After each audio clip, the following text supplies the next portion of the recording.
Picture this, a Hollywood titan at the height of his fame. Chiseled jaw, box office gold, and a reputation for doing things his way. Sylvester Stallone didn't climb the ladder by playing nice.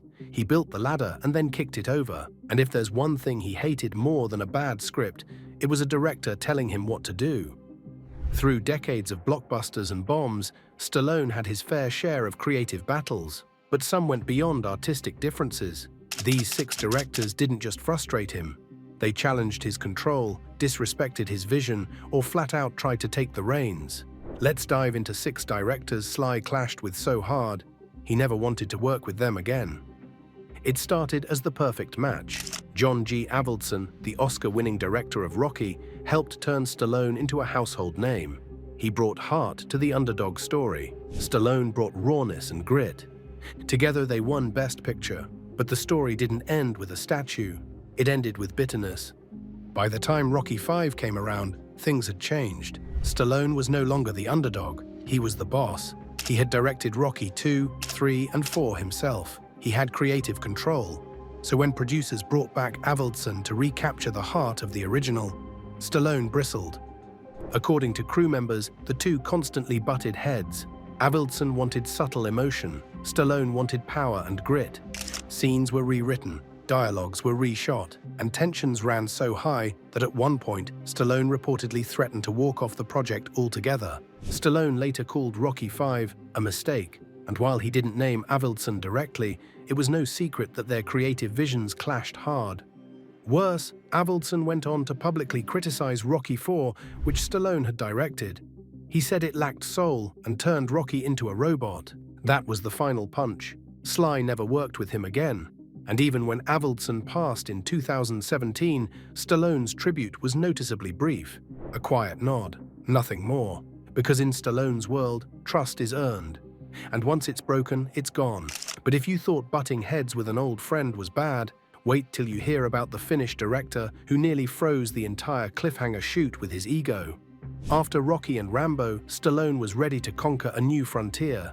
The frozen peaks of the Italian Alps, the movie, cliffhanger, an adrenaline-fueled survival thriller with avalanches, helicopters, and gunfights dangling over deadly cliffs.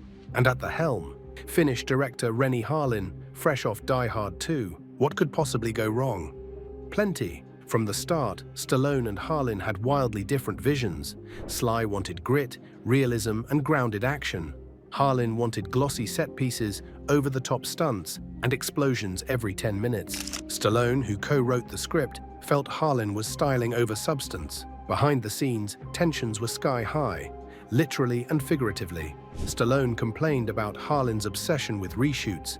Entire sequences were filmed 3, 4, even 5 times. Crew members said Sly would show up exhausted, only to hear one more take for hours on end.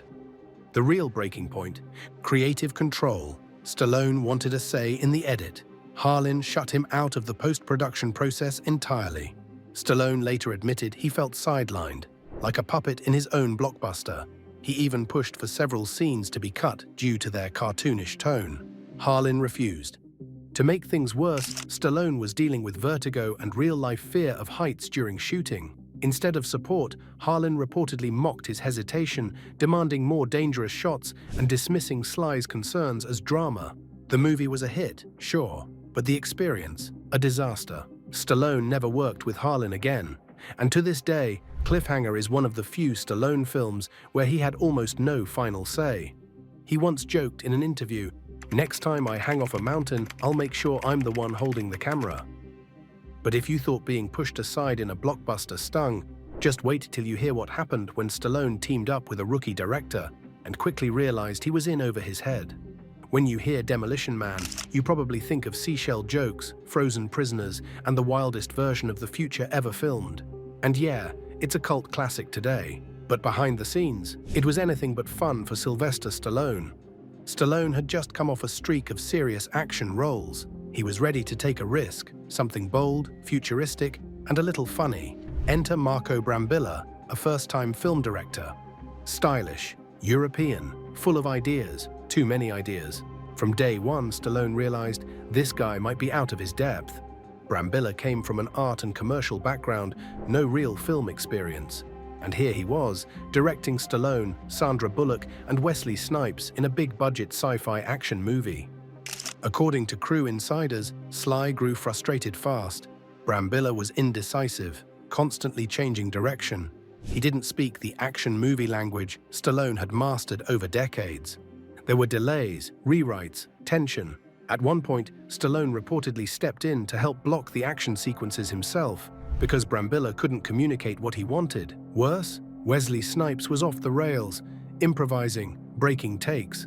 Brambilla let it happen. Stallone, fuming. He wanted sharp pacing. Brambilla wanted quirky world-building. Sly felt like he was in a different movie than the guy behind the camera. The final product was weird, flashy, and surprisingly successful, but Stallone never credited Brambilla for that. In later interviews, he was respectful, barely. He said, "The movie works in spite of itself." Ouch. He never worked with Brambilla again. And Brambilla, he never directed another major film, because once Stallone smells a lack of control, he shuts the door and locks it. But if you thought a rookie director could derail Sly's momentum, just wait until you hear about the veteran filmmaker who tried to dominate the set of Cobra and ended up in a full-blown power struggle. By 1986, Sylvester Stallone was untouchable, 2 Rocky sequels under his belt. Rambo was a cultural juggernaut. He didn't just act, he wrote, directed, called the shots. So when Cobra came along, he saw it as a chance to craft his own hard-edged cop fantasy. Brutal, stylish, and unapologetically 80s. There was only one problem.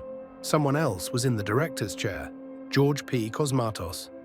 On paper, Cosmatos was a reliable action guy. He had directed Rambo, First Blood Part 2. But make no mistake, that was still Stallone's show. Sly picked Cosmatos because he thought he could control him. But on Cobra, things got complicated. Stallone wasn't just the star, he was also the screenwriter. He had a vision, gritty one-liners, synth-heavy soundtracks, and non-stop body count. Cosmatos, meanwhile, wanted polish. He liked precision and clean shots. And Stallone, he liked chaos. According to crew insiders, the set became a battleground. Cosmatos would set up a scene. Stallone would change it last minute. Dialogue was rewritten on the spot. Camera angles were debated endlessly. The power struggle was constant. At one point, Cosmatos allegedly walked off set for hours after Stallone refused to shoot a scene as written. The crew waited. Stallone paced, and when Cosmatos returned, he was silent, but furious.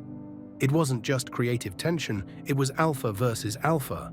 Some even say Cosmatos served more as a figurehead, with Stallone ghost-directing large portions of the film himself. And after the movie's release, critics panned it, audiences were divided, and Cosmatos, he never worked with Stallone again. Years later, Stallone admitted Cobra could have been much more, but he never blamed himself. He said, "Too many cooks in the kitchen." Translation, Cosmatos got in the way, but if you thought an ego battle derailed one film, wait till you hear what happened when Stallone trusted a wildcard producer-director duo and watched them turn his passion project into an over-the-top circus. Over the Top was supposed to be a heartfelt underdog story, part arm wrestling, part father-son redemption. For Stallone, it was personal. He'd just become a father in real life. He wanted a story that blended toughness with heart. So when notorious Israeli producer-director Menahem Golan came on board, Sly hoped for passion. What he got was madness. Golan was the head of Cannon Films, a studio known for wild ideas, low budgets, and a shoot-now-figure-it-out-later attitude. He was loud, unpredictable, and obsessed with making Stallone his poster boy. Golan offered Sly $12 million to star, a record at the time. Stallone couldn't say no, but the moment cameras rolled, the friction began.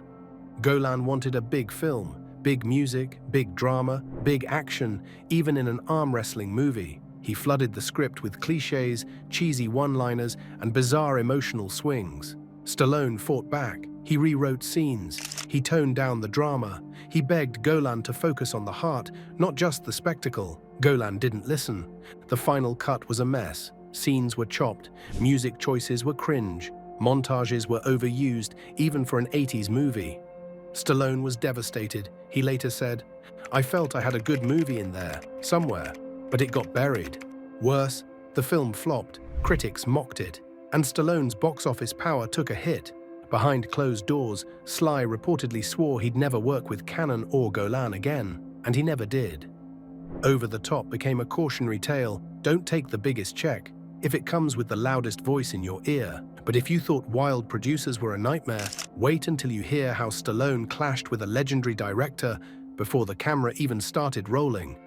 There are bad collaborations, and then there are projects so toxic they die in the meeting room. Stallone had worked with egos before, directors who yelled, directors who folded, but when he sat down with William Friedkin, the mastermind behind The Exorcist and The French Connection, he didn't expect fireworks. He got thermonuclear war. In the mid-90s, the two were attached to a gritty crime thriller. It was meant to be a career redefiner for Stallone, gritty, cerebral, noir. He was excited until he met Friedkin in person. From the first moment, the tension was palpable. Stallone reportedly walked into the meeting with ideas about character development and visual tone. Friedkin shut him down, hard.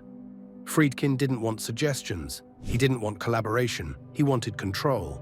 According to insiders, Stallone asked about a single line of dialogue. Friedkin cut him off mid-sentence and said, "Actors act, directors direct." Oof. Stallone, used to being in the driver's seat, didn't take it well. He fired back, questioning the script, the pacing, even the logic of certain scenes. Friedkin, he stood up, told Stallone, "This isn't going to work," and walked out of the room. Just like that, the project was dead. In later interviews, both men danced around the incident.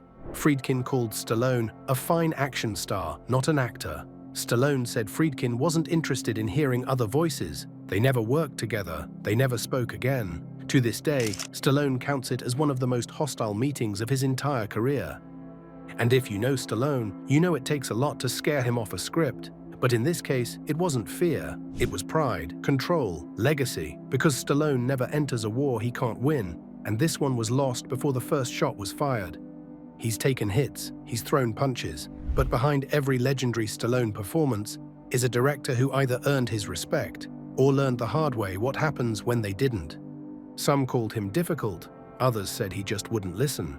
But the truth? Stallone didn't rise by following orders. He rose by trusting his gut, rewriting the rules, and never letting someone else control his story. These 6 directors didn't just clash with a star, they collided with a force of nature. And once you've crossed Stallone, there's no sequel, no second chance, no redemption arc. If you've enjoyed this inside look into Hollywood power struggles, stick around. Because on Legends Unfiltered, we don't just talk fame, we talk fire, fallout, and the truth behind the cameras. Smash that like, hit subscribe, and tell us in the comments, which director do you think was the worst fit for Stallone? More grit, more stories, coming soon.